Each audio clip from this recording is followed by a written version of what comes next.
এরপরে প্রশ্ন হলো, আমাদের গ্রামে অনেকে লালনের ভক্ত ফকির মতের লোক, তারা মানুষকে লালনের গানের মাধ্যমে বুঝায়, তারা নামাজ পড়ে, এখানে ওয়াজ শুনতে আসছে, এই সম্পর্কে দয়া করে বলবেন। ভাইরা আমার, আমি কাউকে ছোট করে বা অশ্রদ্ধা করে কথা বলতে চাই না, তবে ইসলাম অত্যন্ত পরিষ্কার। ইসলাম হলো কোরআন এবং সুন্নাহকে অনুসরণ করার নাম। কোরআন এবং সুন্নাহকে আপনি অধ্যয়ন করেন, দিনের আলোর মতো পরিষ্কার হয়ে যাবে যে একজন মুসলমান হিসেবে আপনার কি করা উচিত আর কি করা উচিত নয়। আমরা বিশেষ করে ইসলামের নামে নানা মতবাদের কথা শুনি। এই আপনার মতবাদগুলোর প্রত্যেকটা নিয়ে আলাদা অ্যানালাইসিস আছে। বিশেষ করে বাউলদের যে জীবন আচার, তাদের যে ধর্ম বিশ্বাস, এটা নিয়ে আমাদের 1 ঘন্টার পর একটা বক্তব্য ইউটিউবে আছে, আপনি সার্চ দিলে সেখানে পেয়ে যাবেন।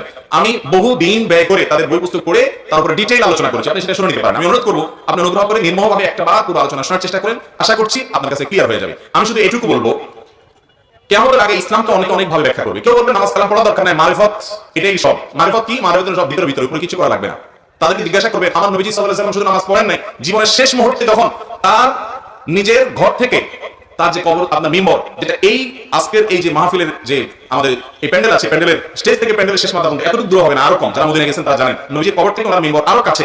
এতটুকু জায়গায় পায়ে হেঁটে এসে নামাজ পড়ার মতো ক্ষমতা ওনার শরীরে ছিল না। জীবনের শেষ মুহূর্তে অসুস্থ অবস্থা, তখন আলী এবং আব্বাস রাদিয়াল্লাহু তাআলা আনহুমা দুজনের কাঁধে 2 হাত দিয়ে পুরো শরীরের ভার তাদের উপরে ছেড়ে দিয়ে পা দুইটাকে মাটির সাথে টানতে টানতে ওই বাসা থেকে মিম্বরের কাছে এসেছেন। তারপরে একা একা কখনো নামাজ পড়েন নাই। আর জীবনে প্রত্যেকটা ওয়াক্ত নামাজ কিভাবে পড়তেন সেটা আরো ভালো জানেন। আল্লাহ কোরআনে কারীমে বলেছেন, ফাইন খিফতুম ফারিজান ওয়া রুকবানা, যদি তোমরা নামাজ পড়তে আশঙ্কা করো রণাঙ্গনে থেকে নামাজ পড়তে গেলে শত্রু তোমাকে শেষ করে দিবে, পায়ে হেঁটে হাঁটতে অবস্থায় ভ্রমণকারী অবস্থায় নামাজ পড়বে, তারপর নামাজ মাফ নাই, এরকম একটা গুরুত্বপূর্ণ বিষয় কোরআনে ভাবে স্পষ্ট করে বলেছে। আপনি বলেন না শরীয়ত টরিয়ত অর্থাৎ এভাবে এত নামাজ কালামের দরকার নাই, ভিতরে মারিফত টারিফত কিছু একটা করলেই হয়ে যাবে। তাহলে নবীজি এত কষ্ট কেন করছেন? ইসলাম কি আপনি নবীজির কাছ থেকে শুনবেন নাকি এদের কাছ থেকে শুনবেন?